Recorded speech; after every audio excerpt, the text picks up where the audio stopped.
সম্পূর্ণ নতুন একটি ইউটিউব চ্যানেলে তোমাদের সবাইকে স্বাগতম। আজকে আমরা নবম দশম শ্রেণীর পদার্থবিজ্ঞানের দ্বিতীয় অধ্যায় গতি থেকে কিছু ম্যাথমেটিক্যাল প্রবলেম সলভ করব, যেগুলো তোমাদের বোর্ড পরীক্ষার জন্য খুবই গুরুত্বপূর্ণ। তো প্রথম টাইপটা আমি সিলেক্ট করেছি ইঁদুর বিড়াল টাইপ, অর্থাৎ প্রায় প্রতি বছরই দেখা যায় ইঁদুর বিড়াল থেকে একটা না একটা প্রশ্ন এসেই থাকে।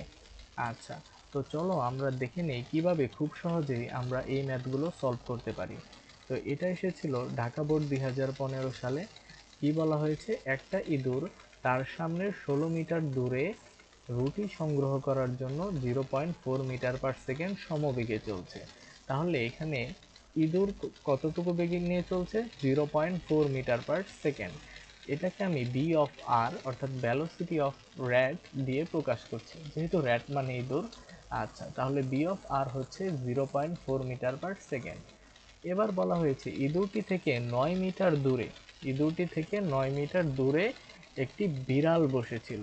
তো বিড়াল ইঁদুরকে লক্ষ্য করেছে এবং ইঁদুরটির আগেই রুটি সংগ্রহ করার জন্য বিড়াল স্থির অবস্থান থেকে 0.02 মিটার/সেকেন্ড স্কোয়ার সমত্বরণে একই রাস্তা বরাবর ছুটতে থাকলো। তাহলে বিড়ালটা কোন অবস্থানে আছে? স্থির অবস্থানে।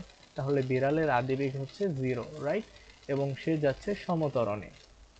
তো আমাদের কোয়েশ্চেন করেছে বিড়ালটি পৌঁছানোর পূর্বেই ইঁদুরটির পক্ষে রুটি সংগ্রহ করা সম্ভব হবে কিনা গাণিতিক বিশ্লেষণ করে মতামত দাও। অর্থাৎ সিম্পলি আমাদের কাছে আস্ক করেছে কে আগে রুটি পাবে, তাই না? তো কমন সেন্স কি বলে, কে আগে রুটি পাবে? যার রুটি পর্যন্ত যেতে কম সময় লাগবে সেই রুটি পাবে, তাই না? আচ্ছা, তাহলে আমরা বলতে পারি যে আগে পৌঁছবে সেই রুটি পাবে, অর্থাৎ যে কম সময়ে রুটি পর্যন্ত দূরত্ব অতিক্রম করতে পারবে। তাহলে খেয়াল করো, এখানে যদি ইঁদুর রুটি পর্যন্ত রুটিটা পেতে চায়, তাহলে তাকে কতটুকু দূরত্ব অতিক্রম করতে হবে? 16 মিটার। আর যদি বিড়াল রুটিটি পেতে চায়, তাহলে তাকে মোট কতটুকু দূরত্ব অতিক্রম করতে হবে? 16 মিটার প্লাস 9 মিটার, অর্থাৎ 25 মিটার, রাইট? অর্থাৎ বিড়ালকে 25 মিটার দূরত্ব অতিক্রম করতে হবে। তো এবার যদি আমরা খেয়াল করি, তাহলে রুটিটা আগে পাওয়ার শর্ত হচ্ছে যার কম সময় লাগবে। তো আমি যদি ইঁদুরের 16 মিটার দূরত্ব অতিক্রম করতে, অর্থাৎ রুটি পর্যন্ত পৌঁছাতে যে সময় লাগে, সেটাকে আমি টি আর দিয়ে প্রকাশ করছি, অর্থাৎ time required for collecting bread in case of rat, right?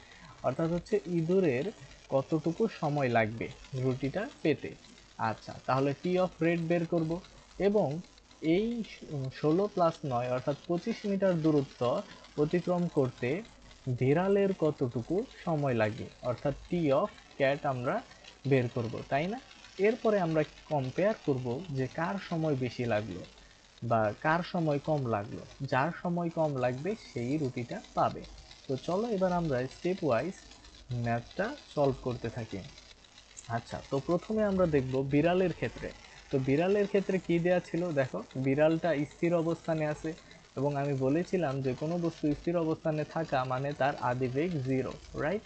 অর্থাৎ ইউ অফ সি, অর্থাৎ বিড়ালের আদিবেগ হচ্ছে 0 মিটার/সেকেন্ড। ওকে, এরপরে বলা হয়েছে তাহলে বিড়ালের আদিবেগ হচ্ছে 0 মিটার/সেকেন্ড। আচ্ছা, বিড়ালটা কিভাবে যাচ্ছে? সমত্বরণে যাচ্ছে, রাইট? তাহলে ত্বরণটাকে আমরা এ দিয়ে প্রকাশ করছি, এ ইকুয়াল টু 0.02 মিটার/সেকেন্ড স্কোয়ার। ওকে, তো রুটি পর্যন্ত পৌঁছাতে বিড়ালকে মোট কতটুকু দূরত্ব অতিক্রম করতে হবে? এখানে 16 মিটার আর এখানে হচ্ছে 9 মিটার, অর্থাৎ 25 মিটার দূরত্ব অতিক্রম করতে হবে। এটাকে আমরা এস অফ সি দিয়ে প্রকাশ করছি। আমাদের বের করতে হবে কি কতটুকু সময় লাগবে, রাইট? অর্থাৎ টি অফ সি আমরা বের করব। তো সবই দেয়া আছে, আমরা যদি ফর্মুলা বসাই তাহলে আসে এস সি ইকুয়াল টু, অর্থাৎ S equal UT plus half AT square, এই সমীকরণ দিয়ে করব ম্যাথটা। তাহলে দেখো এখানে ইউ জিরো মানে পুরো টার্মটাই কি জিরো হয়ে যাবে, রাইট? আচ্ছা, পুরো টার্মটাই এখানে জিরো হয়ে গেছে। তাহলে বাকি থাকলো কি হাফ এ টি স্কোয়ার। ওকে, এখানে দেখো এস অফ সি অর্থাৎ বিড়ালের অতিক্রান্ত দূরত্ব বসিয়ে দিলাম, হাফ এর ভ্যালু বসিয়ে দিলাম এবং টিসি হোল স্কোয়ার।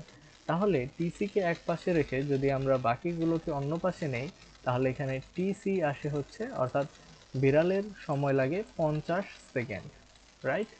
আচ্ছা, তাহলে বিড়ালের লেগেছে 50 সেকেন্ড।